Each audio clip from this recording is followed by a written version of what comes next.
Good evening student. मैं सुरेश कुमार सोनी आज आपको तीसरे टॉपिक के साथ उपस्थित हूँ। आज आपको रेखा गणित के बारे में जानकारी दी जाएगी, जिसमें सबसे प्रारंभ से आपको दिया जा रहा है, क्योंकि बच्चों को अधूरा अधूरा ज्ञान होता है, जिसकी वजह से उनको समझ में नहीं आता। आप शुरुआत से पढ़ेंगे, डेफिनेशन के साथ पढ़ेंगे, तो बात के प्रॉब्लम आपको बिल्कुल सरल लगेंगी। आपको कंपटीशन में जब बैठेंगे तो कोई भी एंगल, कोई भी आकृति हो, आप उसके बारे में जान सकेंगे। लेकिन अगर आप शुरुआत का गहन से अध्ययन नहीं करेंगे तो आपको बात के प्रॉब्लम में दिक्कत होगी या आपको रटना पड़ेगा। तो इससे में आपको रटना नहीं पड़ेगा, इसलिए प्रयास देखेंगे वीडियो ध्यान से और समझेंगे, घर पर अभ्यास करेंगे। वीडियो अच्छा लगे तो लाइक कीजिए, सब्सक्राइब कीजिए, शेयर कीजिए। आपकी हर प्रॉब्लम का जवाब हम देने का प्रयास करेंगे। देखिएगा, सेकंड गणित में सबसे पहली परिभाषा आती है बिंदु। क्योंकि चाहे तल हो चाहे रेखा हो, एक तल में अनंत रेखाएं होती हैं, एक रेखा में अनंत बिंदु होते हैं। तो बिंदु सबसे छोटी इकाई होती है किसी भी चीज की। उसकी डेफिनेशन क्या है? पॉइंट। बिंदु पॉइंट। बिंदु की ना तो लंबाई होती है और ना ही चौड़ाई होती है, अतः बिंदु अपरिभाषित है।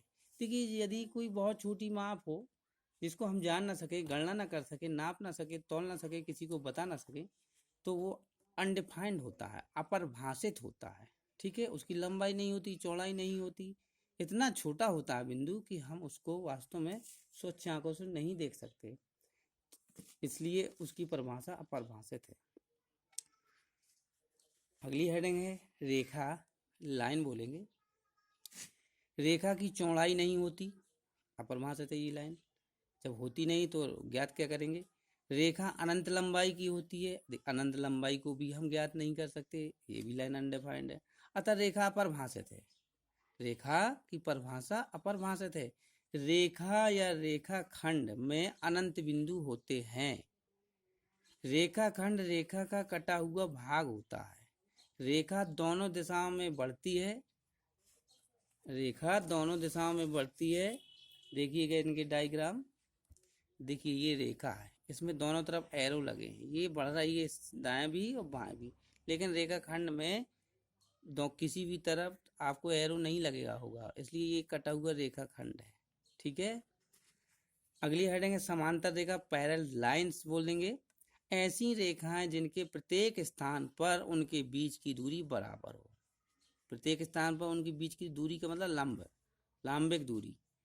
ये दो रेखाएं हैं, प्रत्येक स्थान पर अगर इनमें दोनों में लंब खींचेंगे तो समान होगा। जैसे रेल की पटरियां, समांतर या पैरेलल लाइन बोलते हैं। असमांतर रेखाएं, असमांतर नॉन लाइनर लाइंस, ऐसी रेखाएं जिनके प्रत्येक स्थान पर उनके बीच की दूरी बराबर ना हो। असमांतर रेखाएं या प्रतिच्छेदी रेखाएं, क्रॉस लाइन, प्रतिच्छेदी रेखाएं कहलाती हैं। देखिए, ये दो रेखाएं हैं, प्रत्येक स्थान पर उनके बीच की दूरी अलग अलग होगी, अतः ये रेखाएं असमांतर है। अगली हेडिंग है आपकी किरण। देखेंगे, किरण रे बोलेंगे। किरण सदैव एक दिशा में बढ़ती है। देखिए, एक साइड को तीर लगा है। किरण सदैव प्रकाश स्रोत से चलती है और एक दिशा में बढ़ती है। आगे आ जाता है आपका कोण, जो कंपटीशन में पूछे जाते हैं। कोण कैसे होते हैं, कौन होते हैं, क्या होते हैं, कितने प्रकार के होते हैं। अभी हम केवल डेफिनेशन दे रहे हैं, फिर रचनात्मक बताएंगे। इस वीडियो में केवल आपको डेफिनेशन मिलेंगी। कोण, एंगल। कोण क्या होता है? देखिए, 7 मूल राशियां बनी हैं। 7 मूल राशियां होती हैं, जिससे सभी प्रकार की वस्तुओं का मापदंड होता है। लेकिन कुछ मापें ऐसी हुई, जैसे कोण हुआ, झुकाव हुआ, मोड़ हुआ, ढाल हुआ, तो उनको कोण से नापते हैं। अतः कोण को इस राशि के अलग से एक राशि नाम दिया गया है, पूरक राशि। अतः कोण एक पूरक राशि है, मूल राशि नहीं है। कोण एक पूरक राशि है जो मोड़, झुकाव और ढाल आदि को मापने का प्रयोग में की जाती है। मोड़, झुकाव, ढाल आदि को मापना हो तो कोण का प्रयोग करेंगे।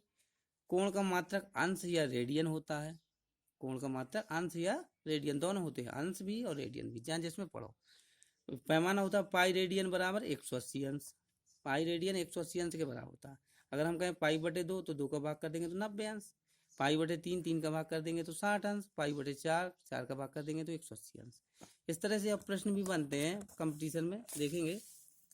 जैसे प्रश्न आता है 30 अंश को रेडियन में बदलो, तो आपको पैमाना पता है कि पाई रेडियन बराबर 180 अंश, तो आप उल्टा लिख सकते हैं 180 अंश में पाई रेडियन, तो 30 अंश में कितने रेडियन, π/100 गुणे 30 अनुपात के नियम से, π/180 गुणे 30, इतने बटे इतने गुणे इतने।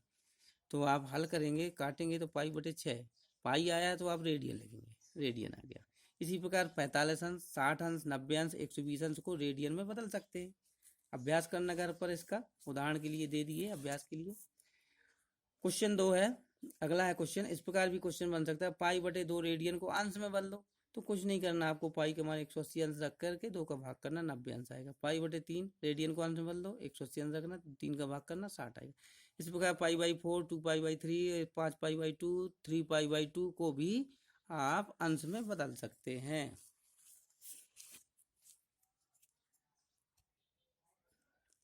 आगे है, देखिए कोण के प्रकार, टाइप्स ऑफ एंगल।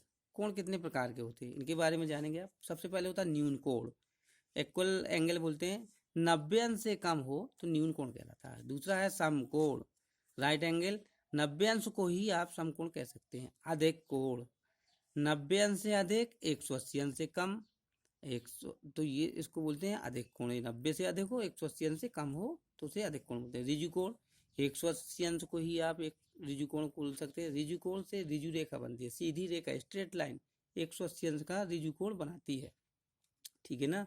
अगर सीधी रेखा है तो आप उसके कोण को बना सकते हैं 180 अंश। बृहत कोण, लार्ज एंगल, 180 अंश से अधिक, 360 अंश से कम कोण को आप बृहत कोण बोलते हैं। संपूर्ण कोण, 360 अंश को आप संपूर्ण कोण कह सकते हैं। कोटिपूरक कोण, ये देखिए अगली हेडिंग है, इतने 6 प्रकार के कोण होते हैं। आप कुछ नए तरीके भी हैं कोणों के। कोटिपूरक कोण क्या है डेफिनेशन, जब दो कोणों का योग 90 अंश हो तो वह एक दूसरे के कोटिपूरक कोण कहलाते हैं।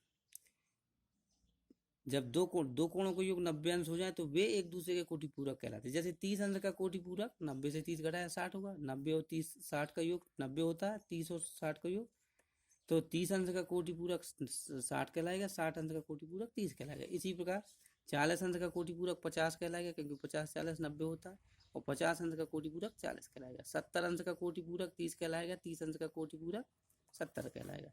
इसी प्रकार x अंश का कोटिपूरक 90 माइनस एक्स घटा देंगे, x एक चल राशि है जिस वैसे इसी तरह से लिखेंगे। संपूरक कोण, सेम ऊपर की तरह परिभाषा है, थोड़ी सी अंतर है। जब दो कोणों का योग 180 अंश हो तो वह एक दूसरे के संपूरक कोण कहलाते हैं। जैसे 60 अंश का संपूरक कोण, 180 से 60 घटा 120 बचा, 120 होगा। 60 अंश का संपूरक कोण 120, 120 का संपूरक कोण 60, 120 का संपूरक कोण 60, 30 अंश का संपूरक कोण 150, 30 अंश का संपूरक कोण कितना होगा, 30 अंश का संपूरक कोण 150, x अंश का संपूरक कोण 180 माइनस एक्स। फर्स्ट प्रमेय है जिसके बारे में आप देखेंगे, एक एक लाइन समझ में आएगी, गौर से देखिए। शीर्षा विमुख कोण है, प्रमेय है ये, पहली प्रमेय। सबसे पहले इसकी हेडिंग होती है साधारण प्रतिज्ञा, और साधारण प्रतिज्ञा को आपको याद रखना होता है। इससे आपको कई कंपटीशन में क्वेश्चन मिलेंगे, लेकिन प्रतिज्ञा याद होगी तभी बनेगी। अगर प्रतिज्ञा याद नहीं करते आप लोग तो वो भूल जाएगी। देखिए साधारण प्रतिज्ञा क्या है, जब दो रेखाएं एक दूसरे को प्रतिच्छेद करें, जब दो रेखाएं एक दूसरे को प्रतिच्छेद करें तो उनके आमने सामने के कोण बराबर होते हैं, ये शीर्षा विमुख कोण कहलाते हैं। शीर्षा विमुख कोण, इस प्रतिज्ञा को आपको याद रहनी चाहिए कि जब दो रेखाएं एक दूसरे को प्रतिच्छेद करें तो उसके आमने सामने के कोण बराबर होते हैं, आमने सामने के कोण बराबर होते हैं। तो जब सवाल आएगा, एक साइड का कोण दिया होगा तो सामने का आप बता सकते हैं, कह देंगे शीर्षा विमुख कोण से। तो सिद्ध कैसे करेंगे इस प्रमेय को, देखेंगे। सबसे पहले जो साधारण प्रतिज्ञा में बोला है उसको चित्र बना लेंगे। दो रेखाएं, ए बी रेखा और सी डी रेखा प्रतिच्छेद करा दी ओ बिंदु पर, ये कर सकते हैं क्योंकि साधारण प्रतिज्ञा कहती है कि दो रेखाएं एक दूसरे को प्रतिच्छेद करें, तो प्रतिच्छेद करा दी, नाम अंकित कर दिए, ए बी सी डी, ओ बिंदु पर काट रही है, तो यही ज्ञात में लिखना है, ए बी तथा सी डी ओ बिंदु पर प्रतिच्छेद करती हैं। अब सिद्ध क्या करना है, साधारण प्रतिज्ञा कहती है कि आमने सामने के कोण बराबर होते हैं जब दो रेखाएं काटती हैं। तो आमने सामने के कोण लिख दिए, कोण ए ओ डी बराबर कोण बी ओ सी, ये सिद्ध करना है। इसी प्रकार ये हो जाएगा सामने कोण ए ओ सी बराबर कोण डी ओ बी, ये आपको पॉइंट सिद्ध कर लेंगे। अब सिद्ध कर लास्ट है हेडिंग है इसकी उपपत्ति, इसमें आपको करना पड़ता है। देखिए थोड़ा सा अभ्यास करना पड़ेगा। आपको पता है कि ऋजु रेखा, सरल रेखा, सीधी रेखा 180 अंश का कोण बनाती है। तो देखिए एक एक चीज का विश्लेषण करना है। ए ओ बी ऋजु रेखा है, तो ये रेखा जब सीधी है तो ये कोण कितना होगा, 180 अंश का होगा। तो आप लिख सकते हैं कि कोण ए ओ बी ऋजु रेखा है, ए ओ बी। देखिए तो ये साइड के लिए लिया गया है, तो ये कोण 180 अंश होगा, तो इनको खंडों में लिख देंगे। ए ओ सी ये लिखा है, प्लस कोण सी ओ बी, इन दोनों खंडों को योग कर लिया, पूरा हो गया 180। अब ले लेंगे दूसरी रेखा सी ओ डी, ये ऋजु रेखा है सी ओ डी, तो आप इन दोनों कोणों को योग कर सकते, इसका योग कर सकते हैं। देखेंगे कोण ए ओ सी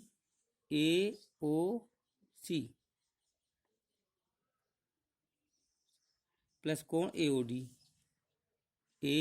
डी, ये वाले कोण लिए गए, इसमें ये लिया गया है, इसमें ये लिया गया है। ए ओ सी प्लस कोण ए ओ बी डी, हमने इसका योग करके 180 अंश किया, फिर ये ऋजु रेखा ली थी पहले, तो इसका 180, तो ये इसके साथ भी जुड़ रहा है, यही कोण इसके साथ भी जुड़ रहा है, तो ये कट जाएगा, ये आमने सामने के बराबर। अब देखिए समीकरणों को देख लीजिए, समीकरण फर्स्ट सेकंड दोनों 180 अंश के बराबर हैं, तो इसके LHS के पद बराबर होंगे, तो बराबर कर लिए। दोनों तरफ AOC लिखा है, ये काट दिया। COB बराबर कोण AOD, इसको लिख दिया, यही सिद्ध करना है। देख लीजिए चित्र में COB ये लिखा है COB, और ये लिखा AOD, ये है AOD, यही सिद्ध करना है। इसी प्रकार हम जैसे ये कोण भी लिख सकते हैं, AOC बराबर कोण BOD, इसको सिद्ध नहीं करना है, एक कर दिया, तो अपने आप कर देते हैं। तो आप इस वीडियो को देखेंगे, अभ्यास करेंगे, और अभ्यास से ही आपके दिमाग में वो स्थिर होगी बात, और याद रहेगी। कंपटीशन में आपको ये सब चीज़ें पूछी जाएंगी। अभी हम प्रॉब्लम भी बताएंगे, तो आपको पता चलेगा कि इस प्रमेय का उपयोग क्या है। जब आपको प्रॉब्लम बताएंगे तो इसकी आपको ज़रूरत समझ में आएगी। तो अगर आपको ये वीडियो अच्छा लगे तो लाइक शेयर कीजिए। मैं सुरेश कुमार सोनी आपके लिए फिर नए वीडियो के साथ हाजिर हूँगा। तब तक के लिए धन्यवाद।